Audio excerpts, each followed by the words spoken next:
अस्सलाम वालेकुम, आदाब। मैं सफदर खैसर कौसर न्यूज़ से आपके रूबरू। आप तमाम जानते हैं मरहूम यूसुफ साहब के बाद बहुत महीनों तक कर्नाटका स्टेट वक्फ बोर्ड के चेयरमैन के तौर पर कोई नहीं थे। अल्हम्दुलिल्लाह अभी हाल ही में इस कर्नाटका वक्फ बोर्ड चेयरमैन के तौर पर मौलाना शाफी सादी इस अहदे पर आ चुके हैं। इनसे कई उम्मीदें हैं और कई तरह की तरक्याती कामों को लेकर, खुसूसन वक्फ के प्रोटेक्शन हो या तरक्याती कामों को लेकर इनसे बहुत उम्मीदें की जा रही हैं। आज यहाँ पे हज़रत टिपू सुल्तान शहीद रहमतुल्लाह अलैह के दयारे टिपू में इन्होंने हाजिरी दी है। तो बात करके जानने की कोशिश करूँगा कि इनके मंसूबे क्या हैं। अस्सलाम वालेकुम सर, सबसे पहले आपको कौसर न्यूज़ की तरफ से मुबारकबाद कबूल हो। सर, रियासत में आप बहैसियत चेयरमैन मुंतखब होने के बाद एक किस्म की खुशी देखी जा रही है। सर, आपके प्लानिंग क्या है सर आने वाले दिनों में? मुंतखब होने के फ़ौरन में मीडिया से बताया था जी, अल्लाह का फजल से कि हमारा कम्युनिटी का 9 लाख मुसलमानों का जी। एक खिदमत करने का जी। एक अच्छा मौका है वक्त होगा। जी, उसमें अल्लाह ने एक उम्दा दी है। जी, उसमें हमारा कम्युनिटी में एजुकेट करना है। एजुकेशन के लिए ज़्यादा हमारा माइंड प्रियोरिटी है। जी, जी, का वक्त पर हमारा जायदाद खाली पड़ता है। बिल्कुल इधर सब स्कूल कॉलेज हम्म, हमें खोलेंगे और दूसरे से ओपन कराएंगे। जी, हमारा मुसलमानों का बहुत बड़ा प्रॉब्लम क्या है बोला था, हमें एजुकेशन में बहुत पीछे है। सही बात है सर। और तो हमारा प्रॉब्लम तो बहुत है, हज़ारों प्रॉब्लम है। जी सर, तो पूरा में वक्फ बोर्ड में बैठ के हर एक प्रॉब्लम भी हल करते करते नहीं बोल सकते, लेकिन कोशिश करेंगे। लेकिन तो हमें वक्फ बोर्ड का जायदाद को इस्तेमाल करके क्या क्या कर सकते जी। हैं वो तो मैक्सिमम में करना करके सोचे। बिल्कुल। और पूरे मेंबर्स भी बुला के फ़ौरन एक मीटिंग किया। मीटिंग का फ़ौरन में मीडिया में भी बताया था हमारा अगर हमारा कम्युनिटी एजुकेट हुआ तो 50% हमारा प्रॉब्लम खत्म होता है। माशाल्लाह बता रहे थे। वही एजुकेशन माइन प्रियोरिटी जी है। सर। का हमारा प्रॉपर्टी खाली पड़ता है, जी। उधर हमें खुद हमारा कंट्रीब्यूशन ज़्यादा करके ऑलरेडी हमारा सेकेंड सर्वे फिनिश हुआ है जी। और ऑडिटिंग का भी ये चल रहा जी। है। एक 50% ऑडिटिंग भी कंप्लीटेड है। अभी तो 5 करोड़ हमने ये कंट्रीब्यूशन आ रहा है। हमारा 100 करोड़ रुपीज़ कंट्रीब्यूशन है, वो भी हमें बढ़ाने का कैसा स्ट्रैटेजी सब बना रहे हैं। उसके साथ साथ कर्नाटका हुकूमत से भी हमें मुतालबा किया है कि 300 करोड़ रुपए हमने वक्फ बोर्ड को, अभी तो 95 जी। करोड़ बजट में आ रहे, 300 करोड़ रुपये हमें मुतालबा करें और सेंट्रल गवर्नमेंट से भी 500 करोड़ का भी मुतालबा है। इंशाल्लाह अगर 800 होने मिले तो ये स्कूल और कॉलेज बनने का खुद बना सकते हैं। उसके साथ साथ हमारा में स्कूल कॉलेज बनने वाले भी है, उनको भी ये लीज का कानून का दौर पे अपना पैसा भी आते और हमारा कम्युनिटी को स्कूल और कॉलेज भी आते। इसलिए डेवलपमेंट का हमारा माइन प्रियोरिटी है। डेवलपमेंट में भी एजुकेशन का mine priority, second health, third one commercial है। सर, उसके साथ साथ खुशी तो पूरे कर्नाटक में एक आलिम है ना, तो ऐसा उम्मीद है। अब दुआ करना इंशाल्लाह, उम्मीद जैसा चीज हमारा काम भी होना है ना। मैं तो एक ऐसा किया अल्लाह और रसूल को राज़ी करने जैसे से हमें इधर काम करना है और सबको हमें कभी भी नहीं राज़ी कर सकते। कौन भी मुकम्मल राज़ी नहीं होते। अल्लाह रसूल सल्लल्लाहु अलैहि वसल्लम राज़ी हुआ तो अल्हम्दुलिल्लाह, वो तो हमारा आखिरत के लिए बस है, वो तो कोशिश है हमारा। सर, इलीगल जो वक्त में बैठे हुए हैं ऐसे लोगों को क्या एक्शन लेंगे? बिल्कुल हमारा काम ही जो ये 2011 से मैं वो ट्राई का ये फाइट कर रहा हूँ उसलिए, और अभी तो उदा भी मिले और हमारा पूरे मेंबर्स भी वो इलीगल कहाँ है उसको सब एनक्रोच को पूरा को निकाल के हमारा इंतखाबात का दिन ही थे। हमारा वजीर कानून आए थे, उनसे भी बातचीत हुए, लगातार में कांटेक्ट में उनको राबिता रख के पूरा कर्नाटक के अंदर कितना हमारा केसेस पेंडिंग है सुप्रीम कोर्ट और हाई कोर्ट में, गवर्नमेंट का पूरा ताउन उन्होंने अपना भरोसा भी दिए और ताउन कर रहे भी। हमेशा 3-4 बार हमारा मीटिंग भी हुआ, अभी बाबा बुरनगिरी का 2 मीटिंग हुआ। ऐसा इंशाल्लाह मैसूर और मंडिया का जो आप इलीगल एक्टिविटीज़ ये हो रहे, हमें उसमें कॉम्प्रोमाइज नहीं, बिल्कुल कॉम्प्रोमाइज नहीं। आपके रूबरू अभी मंडिया के चेयरमैन और मैसूर के चेयरमैन बैठे हुए जी, हैं। इसलिए उनसे भी मैं वही बता रहा था। जी। नयाज अहमद जो चेयरमैन होने के बाद उनको लगातार वही बोला, आप अल्लाह और रसूल को राज़ी करो, काम जी। करो और दूसरे सब छोड़ो। जी। ये आते रहते हैं, राइट लेफ्ट देखने का ज़रूरत नहीं है, हमें सिरातुल मुस्तकीम में जाना। माशाअल्लाह। वो जाने के टाइम हमें राइट लेफ्ट देखने का बिल्कुल सर, ये नहीं बिल्कुल। है। अल्लाह का मदद अपना मिलते जी हैं। सर। वैसा अकरम भाई को भी चेयरमैन बनने का टाइम वो पहला दिन वही बताया, यानी एक ताकीद करें आप। आता है जी। वही बताया, जी। आप काम करो, हाँ, काम हाँ। करो तो हमारा जी। सपोर्ट है। इसलिए हमारा एक टीम है। बिल्कुल सर। डिस्ट्रिक्ट में हमें सब हर एक डिस्ट्रिक्ट जाके हमें काम जी, नहीं कर जी, सकते और इनको भी एक पूरा डिस्ट्रिक्ट का काम नहीं कर रहा। आप जैसा मीडिया बिल्कुल। वाले पब्लिक पूरे ताउन करे तो जी सर। एक रेवोल्यूशन कर सकते हैं इंशाल्लाह। हम यही उम्मीद करेंगे। हमें करेंगे जी इंशाल्लाह। सर। मंडिया में हज़रत टीपू सुल्तान रहमतुल्लाह अलैह के दरबार में हमें जी। हमारा मंडिया का टोटल वक्फ प्रॉपर्टी 633 है, 633 और सेकेंड सर्वे कंप्लीट हो चुके हैं। 152 प्रॉपर्टीज है हमारा और इमाम और मुअज्जिनों का ऑनरेरियम 93 और 91 वो भी मिल रहा है, टोटल 184 और उसके साथ साथ पेंशन वो उलमा लोगों का कौन पेंशन आते हैं 65 एबोव एज का वो 10 मेंबर्स को भी मिल रहा है। लीज एग्रीमेंट 607 कंप्लीटेड है जी सर। और वक्फ कंट्रीब्यूशन अभी कलेक्शन 61% है। जी। अभी भी हमारा ऑफिसर्स को मैं अभी बताया हमें अभी 39% जल्दी से जल्दी करो। जी। और हमारा टोटल डिमांड 25 लाख से मंडिया का इधर कंट्रीब्यूशन आना है, उसमें 61% आ रहे हैं अभी। जी।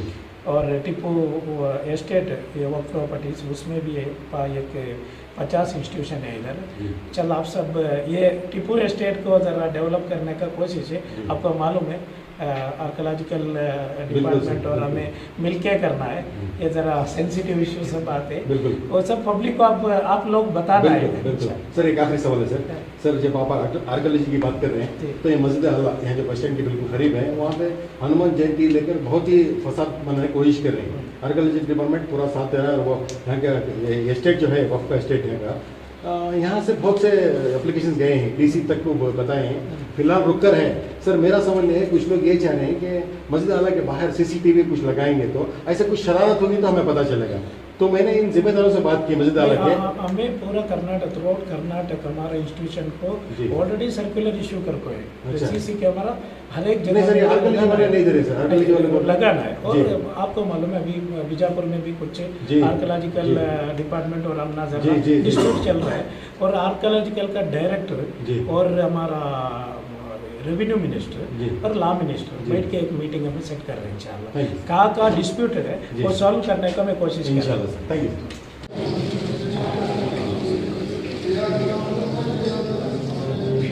नबीना व सय्यिदना मुहम्मद सल्लल्लाहु अलैहि वसल्लम।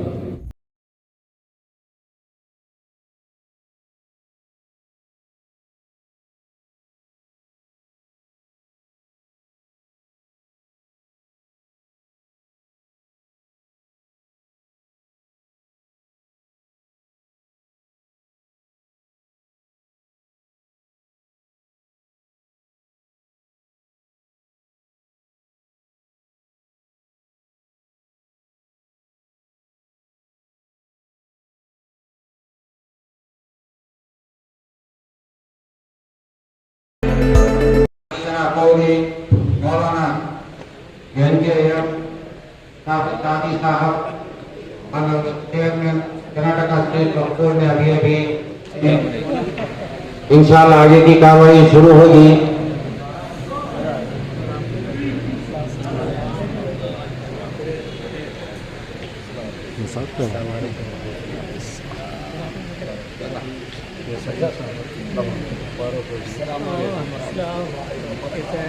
अयुब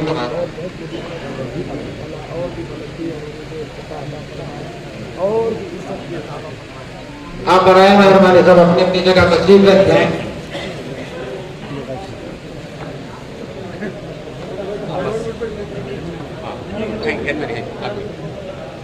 आज की जो खुशूसी विशिष्ट है इस ताल्लुक से मैं आपको ये इत्तला दे दूं, चेयरमैन साहब अभी एक आपसी तारुफ कराने के लिए विशिष्ट टाइम दी गई है।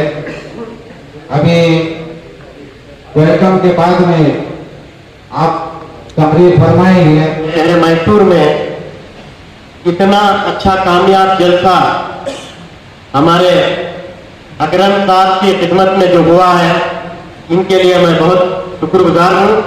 इसके साथ मैं एक शेर अर्ज करना चाहता हूँ। मुसीबत कितनी भी आए, मुसीबत कितनी भी आए, शरीफों की शराफत कम नहीं होती। करो सोने के 100 टुकड़े, मगर मुसलमान की कीमत कम नहीं होती। मेरा नाम मोहम्मद सलीम है। मैं मैसूर के मंडी मोहल्ले से ताल्लुक रखता हूँ। मैं अपने तहे दिल से तमाम आलिमों का और मौलाना शाफी साहब जो यहाँ पे हमारे मैसूर में तशरीफ लाए हैं, उनका तहे दिल से मैं शुक्रिया अदा करता हूँ। हमारे जो मोहल्ला है मंडी मोहल्ला, वहाँ पे गुज़िश्ता 60-70 साल से उर्दू गवर्नमेंट निजामिया स्कूल एक वहाँ पे है सर, जो कि एक वक्फ बोर्ड की प्रॉपर्टी है, जिसका किराया 85,000 रुपए हर महीना वहां पे पे किया जा रहा है।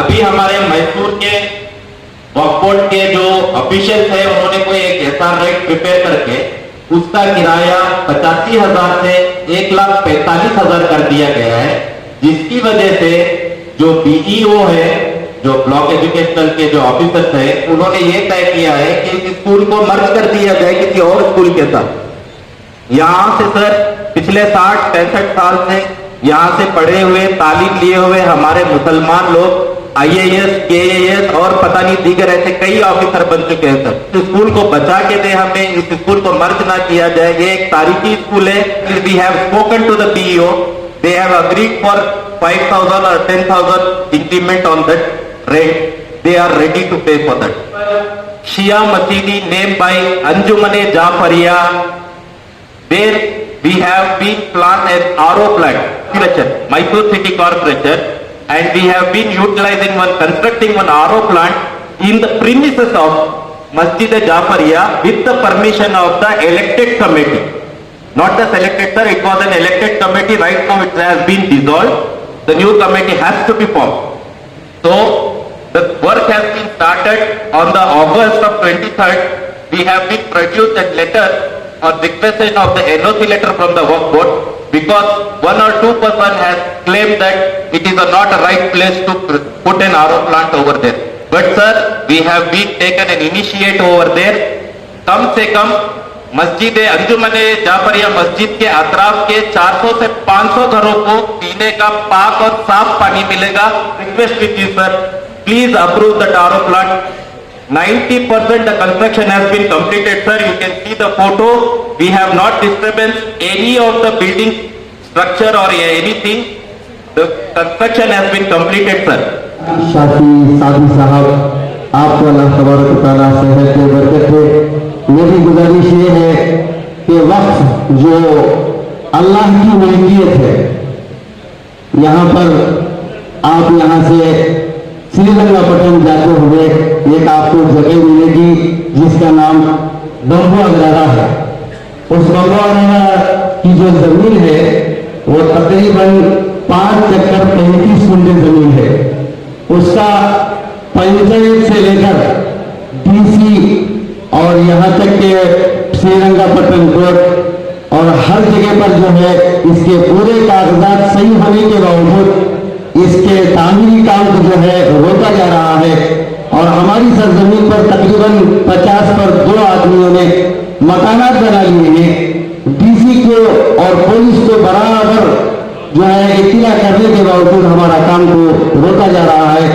आपसे दरखास्त है कि हमारा ये रुका हुआ जो काम है उसको आप जो है जारी फरमाएं, और इसी तरह हमारी जमीन पर जो गैर कानूनी कब्जा हुआ है उसको भी जो है आप हटाएं। सबके दिलों में वही बात है जो मैं कह रहा हूँ। हमें लोगों को ही कमेटी नहीं है हमारी मस्जिदा में। 11 कभी केयर टेकर, नया लेटेस्ट वर्ड केयर टेकर, तुम्हें ऐसा करो, बैठ को वक्फ बोर्ड में एक प्लान बनाओ, बना को पूरे मैसूर के कर्नाटका के मसाजिद हो, मजारा हो, केयर टेकर को दे दो। जरूरत इतनी है कमेटी वाले को, क्या है हमें सिर्फ 14 केयर टेकर पूछते ही क्या है ये सबके दिला में वो तो हमें कर रही नहीं कर रही, तुम्हें आपको स्पॉट इंस्पेक्शन कर रही क्या अपने मैसूर से? कौन भी नहीं कर रही, चुपके में भी केयरटेकर अलर्ट करता थी बेंगलुरु से, यहाँ को उन्होंने राज करती। तो क्या है, पहले से हमारे तनवीर सेठ साहब भी थे, उनकी नॉलेज में भी ले लगे। मेहरबानी से तुम्हें इनकी उनकी बात सुनने को, तुम्हें डायरेक्ट डिसीजन लियो, तुम्हारे वास्ते अच्छा होता है। जो तुम्हें चेयरमैन के जो प्रेसिडेंट के लायक रहता है उसे तुम्हें प्रेसिडेंट दियो, चौरान को सभी तुम्हें दोनों को बराबर के इतना को बिठाओ। तुम्हारे वहाँ अल्लाह के घर में है, पानी पीने का भी हुक्म नहीं है, वैसे इतना को दो। उनके वास्ते एक मौका दो हमारे वक्रम साहब को, उनके वास्ते क्या उनकी गुजारिश क्या है वो उनको आपको सुना दे, तो ऊपर आके उन्हें काम करेंगे, क्योंकि तो उन्हें काम करने वाले उनको गलत पट्टी पकड़े तो काम नहीं होता। तब मैं मेरे बात कहते हुए शुक्रगुजार हूँ मौलाना शाफी सादी साहब का कि अपने बिजी शेड्यूल में भी मैसूर के लिए वक्त काटकर यहाँ पर आए। वक्त के मसले बहुत हैं, मौजूदा मिनिस्टरों के साथ आपका ताल्लुका बहुत अच्छा है। इसका फायदा सिर्फ आपको ही नहीं पूरी कौम को मिलना चाहिए। जब आपके ताल्लुकात हो के इतने अच्छे हैं तो ये पुलिस फोर्स जो है, जैसा बेंगलुरु के अंदर बीडीए है, बीडीए के अंदर कोई भी उनकी प्रॉपर्टी अगर कोई इलीगली फोर्सफुली पकड़ता है तो वहां पर ही एक पुलिस स्टेशन रहता है, पुलिस टास्क फोर्स बोल के, बीडीए पुलिस टास्क फोर्स बोल के। वो बीडीए वाले बाहर जाकर पुलिस को जाकर कंप्लेंट देना नहीं पड़ता, पुलिस चौकी उन्हीं के पास ही रहती है, वहीं पे एफआईआर होता है, वहां से पुलिस जाती है, सडन एक्शन लेती है। कर्नाटका के अंदर बहुत सारी प्रॉपर्टीज थे जहां पर कम्युनिटी के लोग स्टेशनों को जाकर धक्के खाना पड़ रहा है। एक प्रॉपर्टी छुड़ाना या डिस्प्यूट होना तो बार बार स्टेशन को जाना पड़ता है, वहां पर इंस्पेक्टर्स लेते हैं, कंप्लेंट नहीं लेते, भेजते हैं, वो प्रॉपर्टी बोलते ही भेजते, निगलेक्ट करते रहते। अगर आप होम मिनिस्टर से बात कर कर्नाटका के अंदर वो पुलिस टास्क फोर्स जैसा एक महकमा आप बना दिए तो शायद मैं समझता हूं कि बहुत ही आसान होगा प्रॉपर्टियों को वापस लेने के लिए और वक्त कंट्रोल में रखने के लिए। दूसरी बात, माशाअल्लाह आप आते ही शहीद के दरबार पर गए, हमें खुशी है। शहीद के दरबार से मैसूर का आप आए हुए हैं।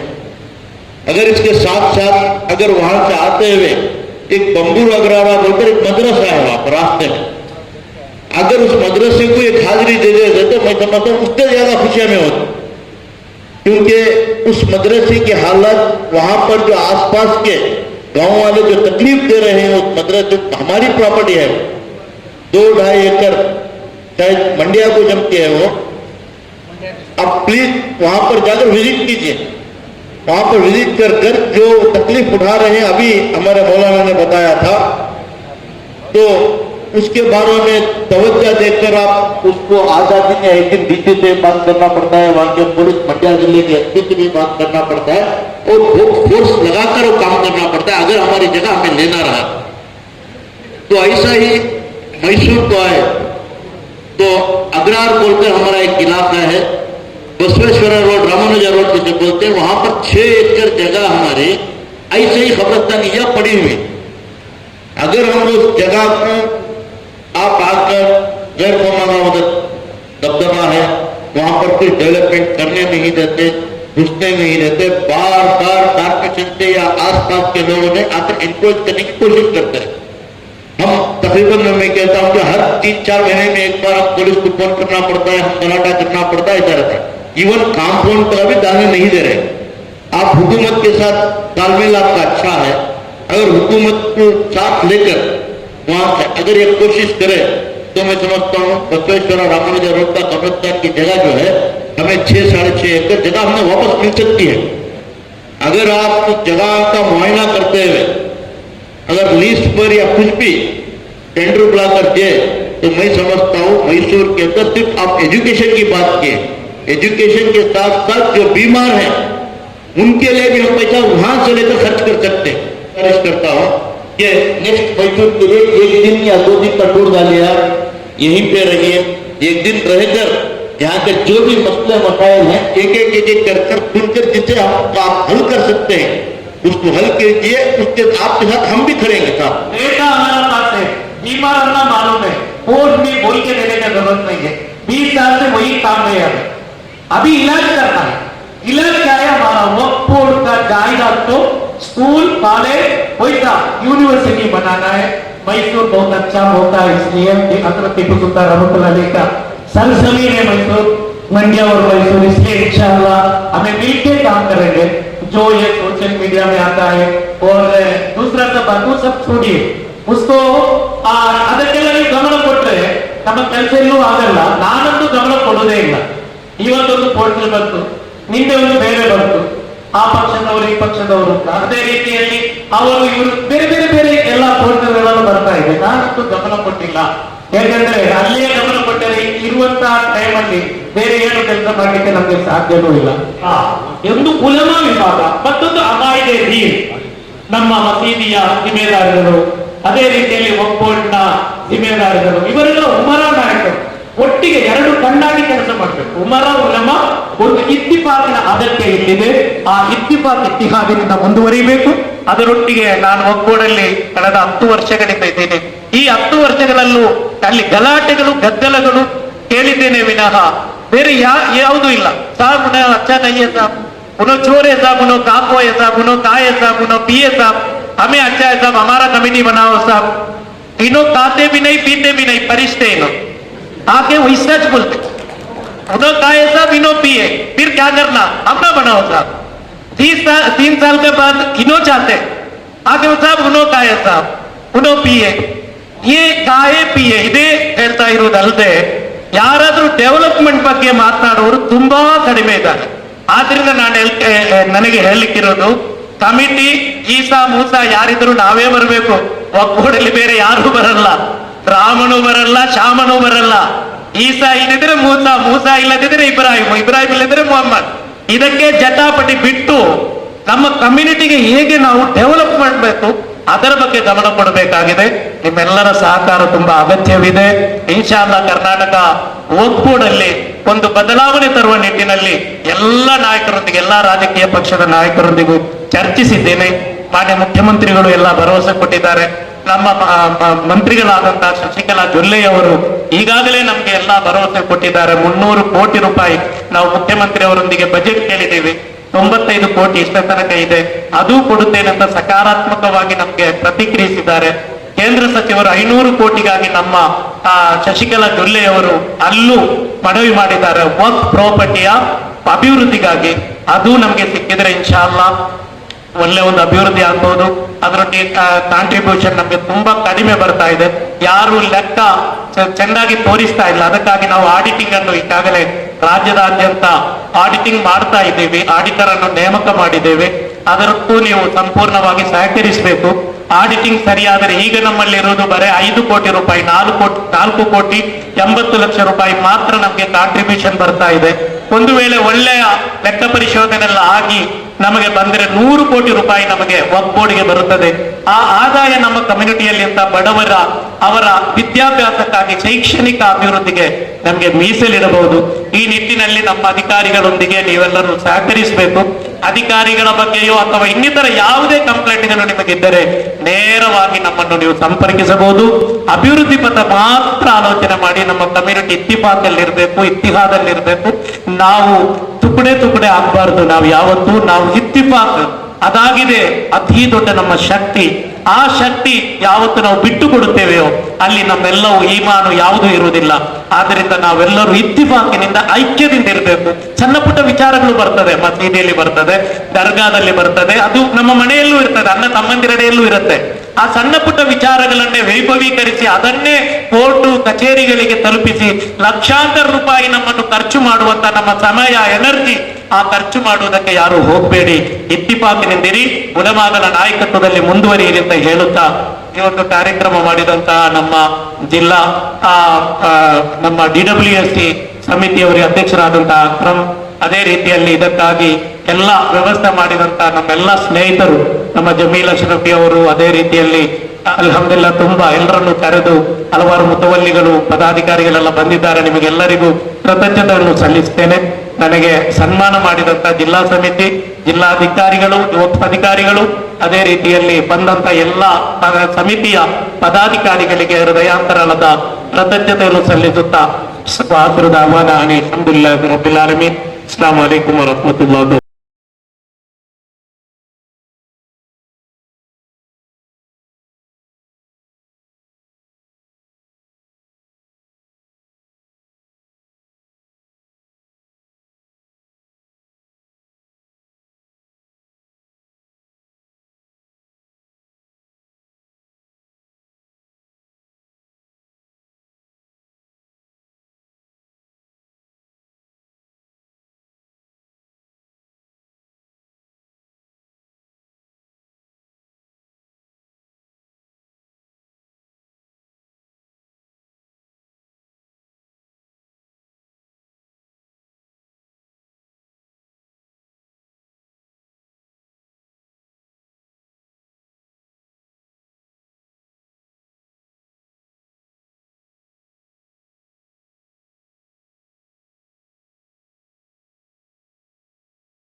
ಇದು ಮೊದಲನೇ ಬಾರಿಯಾಗಿ ವಕ್ಫ್ ಬೋರ್ಡ್ ಪ್ರಾಪರ್ಟಿ ಬಗ್ಗೆ ಏನು ಮಾಡಬಹುದು ಅಂತ ಹೇಳಿಬಿಟ್ಟು ಇಡೀ ಹಿಸ್ಟ್ರಿ ಮೊದಲನೇ ಸತಿ ಹೇಳ್ತಾ ಇರೋದು, ಅದು ಪಬ್ಲಿಕ್ ಆಗಿ ಹೇಳ್ತಾ ಇರೋದು. ನಾನು ನಡೆಸ್ತಾ ಇರೋದು ಆರ್ಗನೈಸೇಷನ್ ಅಲ್ಲಿ ನಾನು ಏನಿಲ್ಲ ಹೊರಗಡೆ ಮಾಡ್ತೀನಿ ಅಂತ ನಾವು ಕಮಿಟಿಯವರು ಹೊರಗಡೆವ್ರಿಗೂ ಹೇಳಕ್ ಕೊಡಲ್ಲ. ಕಮಿಟಿಲಿ ಇರೋರು 4 ಜನಕ್ಕೆ ಗೊತ್ತಾಗಬಾರ್ದು ಆ ಥರ ಅಂತ ಮಾಡ್ಕೊಂಡು ಬಂದಿದ್ದೀವಿ. ಆ ಥರ ಮಾಡ್ಕೊಂಡು ಬಂದೇನೆ ಇಷ್ಟು ನಮಗೆ ಎಲ್ಲ ಮಿಸ್ಅಂಡರ್ಸ್ಟ್ಯಾಂಡಿಂಗ್ಸು ಮತ್ತು ಮಿಸ್ಯೂಸ್ ಆಗಿದ್ದು. ತಾವು ಹೇಳಿದ ಮಾತು ಒಂದು ಹೇಳಿದ್ರಲ್ಲ, ಹೊರಗಡೆ ಲೀಸ್ ಕೊಡೋದಕ್ಕಂತ ತುಂಬ ದೊಡ್ಡ ಮಾತು ಹೇಳಿದ್ದು ಮತ್ತೆ ದೊಡ್ಡ ಪ್ರಾಕ್ಟಿಕಲ್ ಆಗಿ ಮಾತಾಡಿದ್ದು. ಇಲ್ಲ ಅಂದರೆ ನಮಗೆ ಇವಾಗ ಏನು ಹೇಳಿದ್ರಂದ್ರೆ ಯಾಕೆ ಅದು ಉಪಯೋಗಿಸಲ್ಲ ಅಂದರೆ ನಮ್ಮ ಹತ್ರ ದುಡ್ಡು ಎಲ್ಲಿದೆ. ನಿಜವಾಗ ನಮ್ಮ ವಕ್ಫ್ ಯಾವ ಇನ್ಸ್ಟಿಟ್ಯೂಷನ್ ಅಲ್ಲಿ ಅಷ್ಟು ದುಡ್ಡು ಇಲ್ಲ, ಹಾಗಾದ್ರೇನು ಸದಾ ಕಾಲಕ್ಕೆ ನಾವು ಹಾಗೇನೆ ಇಟ್ಕೊಂಡಿರೋಕ್ಕಾಗ್ತದ? ಸರಿ, ಈ ಕೆಲವು ದಿವಸ ಮುಂಚೆ ಹೇಳಿದ್ದು ಉಲಮಾ ಅವರು ವಕ್ಫ್ ಬೋರ್ಡ್ಗೆ ಬರೋಕ್ಕೆ ಆಗ್ತದ? ಇದು ಒಂದು ರಾಜಕೀಯ ಸೆಂಟರ್ ಇದು ಅಂತ ಹೇಳಿ, ಆದರೆ ಇದು ರಾಜಕೀಯ ಸೆಂಟರ್ ಎಲ್ಲಿ ಆಯಿತು? ಇದೇ ವ್ಯತ್ಯಾಸ. ಒಬ್ಬರು ಮೌಲಾನಾ ಚೇರ್ಮನ್ ಆಗಿದ್ದಕ್ಕೆ ಒಬ್ಬ ನನ್ನಂತ ಚೇರ್ಮನ್ ಪಾಲಿಟಿಷಿಯನ್ ಚೇರ್ಮನ್ ಆಗಿದ್ರೆ ಅವರು ಥಾಟ್ಸ್ ಏನಿದೆ, ಥಿಂಗ್ಸ್ ಏನಿದೆ, ವಕ್ಫ್ ಬೋರ್ಡ್ ಅಂತ ಹೇಳಿದ್ರೆ ಏನು ಇಲ್ಲ, ಅದು ಎಲ್ಲಾನು ಶರಿಯ ಬಗ್ಗೆನೇ ಅದು ಬಗೆಹರಿಸ್ಬೇಕದು. ಅದು ಬಿಟ್ಟು ಮೂರನೇದು ಇಲ್ಲ. ಇನ್ನೊಂದು ತುಂಬಾ ಒಳ್ಳೆ ಸುದ್ದಿ ಏನಂತ ಹೇಳಿದ್ರೆ, ಈ ಗೌರ್ಮೆಂಟ್ ಜೊತೆಲಿ ನಾವು ಯಾವುದು ಯೋಚನೆ ಮಾಡಕ್ಕೆ ಆಗ್ತಾ ಇರಲಿಲ್ಲ ಅಂಥದ್ದೆಲ್ಲ ಸಾಲ್ವ್ ಮಾಡ್ತೀವಿ ಅಂತ ಹೇಳಿದ್ರಿ. ಮೂರನೇದು ಇರೋದು ಉಪಯೋಗಿಸೋದು ಒಂದ್ ಕಡೆ ಇರಲಿ, ಗೌರ್ಮೆಂಟ್ ಅಂದ್ರೆ ಎಷ್ಟು ಹೋಗಿದ್ದ ಯಾವಾಗ ತಗೊಳ್ತಾರಂತ ಇವಾಗ ಬಗ್ಗೆ ಹೇಳಿರ್ಲಿಲ್ಲ. ಅದಕ್ಕೆ ದಯವಿಟ್ಟು ನಾನು ನಿಮಗೆ ಕಂಗ್ರಾಚುಲೇಷನ್ಸ್ ಹೇಳ್ತಿ. ನನ್ನ ಬಂದಿರೋ ಎಲ್ಲರಿಗೂ ನಾನು दिल की गहराइयों से सबका शुक्रिया अदा करता हूँ. उससे खुसूसी इसको तवज्जो देकर सिकंदर शाह वली की जो मज़ार शरीफ का जो केस है उसे मुकम्मल तय है. तो सिकंदर वली दरगाह तो हमारे विजिट थे, जरा सेंसिटिव है, इसलिए इंशाल्लाह वो सिकंदर वली और अभी अय्यूब साहब ने बताया ना मंडिया का, वो दो भी इंशाल्लाह रेवेन्यू मिनिस्टर और लॉ मिनिस्टर का साथ बैठ के इधर का डीसी और एसी को एक सिटिंग करके ऐसा हमें हल करना है, वो मैक्सिमम में कोशिश इंशाल्लाह. और उसके साथ साथ हमारा हजरत ने ये बताया आइमा का, इमाम और मुअज्जिनों का ತಕ್ಷಣ ಈ ಹೊಣರರಿಗೆ ಅದು ಸಂಬಳ ಅಲ್ಲ, ಏನ್ ತಿಳ್ಕೊಂಡಿದ್ದಾರೆ ಅಂತ ಹೇಳಿದ್ರೆ ಸ್ಯಾಲ್ರಿ ಅಂತ ಹೇಳಿ ಕಮಿಟಿ ಅವರು ಸ್ಯಾಲ್ರಿಗೆ ಸೇರಿಸಿ ಕೊಡ್ತಾ ಇದ್ದಾರೆ. ಇಲ್ಲ, ಅವ್ರಿಗೆ ಸ್ಯಾಲ್ರಿ ಬೇರೆನೆ ಕೊಡ್ಬೇಕು. ನೀವು ಸರ್ಕಾರ ಗೌರವಧನ ಕೊಡ್ತಾ ಇರೋದು ಅವರಿಗೆ, ಗೌರವಧನ ಹೊಣರರಿಗೆ ಅದು ಅವರಿಗೆ ನ್ಯಾಯಯುತವಾಗಿ ಸಿಗ್ಬೇಕು. ಅದು ಯಾರು ಅದನ್ನು ತೆಗಿಬಾರದು, ಅದು ಬೇರೆನೆ ಕೊಡ್ಬೇಕು. ಅದು ಈಗಾಗಲೇ 14,000 ಮಂದಿ ಕೊಡ್ತಾ ಇದ್ದೀವಿ. 6,000 ಮಂದಿಗೆ ಮತ್ತು ನಾವು ಈಗ ಅಪ್ಲಿಕೇಶನ್ ಕೊಡಬೇಕು ಅಂತ ಹೇಳಿ ಅಪ್ರೂವಲ್ಗೆ ಎಫ್ಟಿಗೆ ಕರೆಸಿಕೊಟ್ಟಿದ್ದೀವಿ. ಅದನ್ನು ನಾವು ಶಶಿಕಲಾ ಜೊಲ್ಲೆ ಅವರ ಹತ್ರ ಮಾತನಾಡಿದ್ದೀವಿ. ಅದೇ ರೀತಿಯಲ್ಲಿ ರಿಟೈರ್ಡ್ ನಮ್ಮ ಪೆನ್ಷನ್ ಈಗಾಗಲೇ ಒಂದು 300-400 ಮಾತ್ರ ಬರ್ತಾ ಇದೆ. ಅದು ಒಂದು 2,000ಕ್ಕೆ ರೀಚ್ ಮಾಡಿಸುವಂತ ದುಡ್ಡು ನಮ್ಮಲ್ಲಿದೆ. ಯಾರು ಪೆನ್ಷನ್ ಇದ್ದು ಯಾರು ಅರ್ಜಿ ತುಂಬಾ ಕಡಿಮೆ ಬರ್ತಾ ಇದೆ. ರಿಟೈರ್ಡ್ ನಮ್ಮ ಉಲಮಾಗಳದ್ದು ಅರ್ಜಿ ತುಂಬಾ ಕಡಿಮೆ ಬರ್ತಾ ಇದೆ. ಜಾಸ್ತಿ ನೀವು ಬಂದ್ರೆ ನಮ್ಮಲ್ಲಿ ಈಗ 2,000 ತನಕ ಕೊಡುವಂತಹ ದುಡ್ಡು ನಮ್ಮಲ್ಲಿದೆ. ಅದರೊಟ್ಟಿಗೆ ಈಗ 55 ಕೋಟಿ ರೂಪಾಯಿ ಒಂದು ವರ್ಷಕ್ಕೆ ಸರ್ಕಾರ ಕೊಡ್ತಾ ಇದೆ ಇಮಾಮ್ ಮುಅಜ್ಜಿನ್ಗಳ ಗೌರವಧನ. ಅದನ್ನು 100 ಕೋಟಿ ಮಾಡೋಕೆ ನಾವು ಈಗಾಗಲೇ ಅಪ್ಲಿಕೇಶನ್ ಕೊಟ್ಟಿದ್ದೇವೆ. ಅದು ಪ್ರಾಮಾಣಿಕವಾಗಿ ಆ ಪ್ರಯತ್ನ ಮಾಡುತ್ತೇವೆ. ಕೆಲವು ಇಮಾಮ್ ಮಾದರಿಗಳಿಗೆ ಸ್ವಲ್ಪ ಈ ಗೌರವಧನ ಬರ್ಲಿಕ್ಕೆ ಸ್ವಲ್ಪ ಟೆಕ್ನಿಕಲ್ ಪ್ರಾಬ್ಲಮ್ ಇತ್ತು, ಬ್ಯಾಕ್ ಇದ್ದು ಡಿಬಿಟಿ ಇದ್ದು, ಅದು ಸಂಪೂರ್ಣ ಸರಿ ಆಗಿದೆ ಈಗ, ಈಗೆಲ್ಲ ಸರಿ ಆಗಿದೆ. ಏನೇ ಇದ್ದು ಇನ್ಶಾಲ್ಲ ನಮ್ಮ ಅಧಿಕಾರಿಗಳು ನಮ್ಮ ಚೇರ್ಮನ್ ಸೇರಿ ಅದನ್ನು ಸರಿ ಮಾಡ್ತಾರೆ. अस्सलाम वालेकुम रहमतुल्लाहि व बरकातहू। तमाम उलमाए इकराम और जो बाहर से हर ताल्लुक से भी जो भी आकर हैं, हर कमेटी के सदस्य सेक्रेटरी साहब का सबका तमाम का बहुत बहुत दिल से शुक्रिया अदा करता हूँ। हमारे वास्ते आप लोग इतनी दूर से आए, आप तमाम का शुक्रिया अदा करते हुए मैं अपनी बात को खत्म करता हूं।